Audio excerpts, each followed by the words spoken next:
Ngiyathokoza kakhulu ukukhuluma nawe kwi-channel igama kuphasana ye-channel Inofliko. Kubalulekile nokufanele ukuthi usubscribe like inamba isense kuphela ku9 ekseni ka 5 ntambama nakhona isense ngomlandeli ungayini umlandeli le channel ngicela ungayisebenzisi please ngiyacela kakhulu ngiyasithoba ngiyazehlisa ungayisebenzisi le namba. Sibheka la udaba lwamaphupho njengenjwayelo.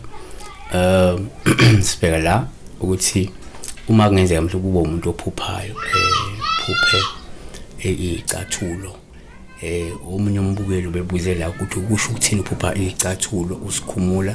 So uma uphupha kumle icathulo ngaza ukuthi kuhamba kakhulu nobudlelwane. Yes kungabuye kungene mhlawumbe udabeni lohambo lukamoya uhambo lwempilo impumelelo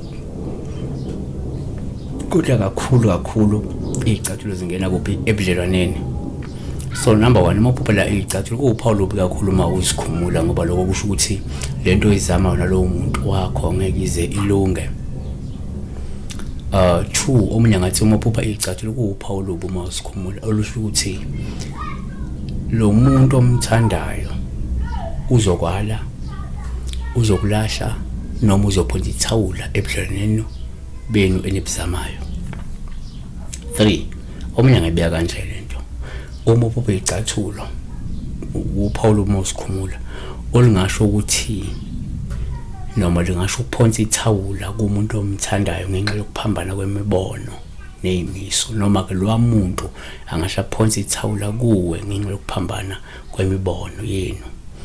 4 uma uphupha futhi icathulo kuwuphawu lobi kakhulu uma usikhumula olingasho ukulahlekelwa noma ukuphunyukwa yithuba elihle ongabe ithuba lokuthola umsebenzi noma ithuba lokuthola isikhundla esiphezulu noma ukuthola uxhaso nokwesekwa emkhakheni wakho.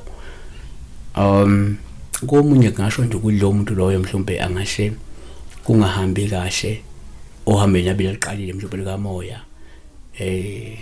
noma ugcina ithwasa indawo nerongapi bese uyayeka noma uzophuma ephehlweni noma uzoyeka ukuqhubeka nohambo lokulungisa into likamoya yabona mephuphe ekhumulele izicathulo. Kodwa sibale ngokuthi number 5 ngenzeka la uthola ukuthi mhlawumbe selubuphe icathulo kwesikhathi yabo uphawu luhle uma usikhubula olusho nje mhlawumbe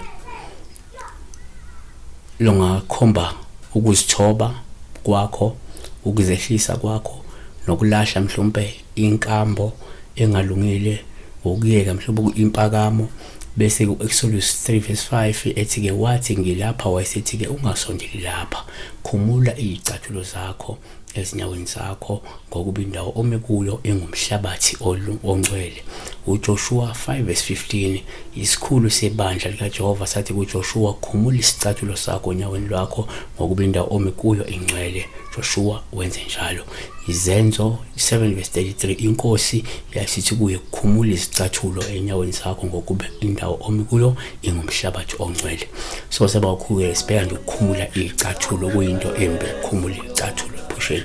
Yes ubi kodwa ke chances ukuthi ngaba kuhle 1%. Be blessed.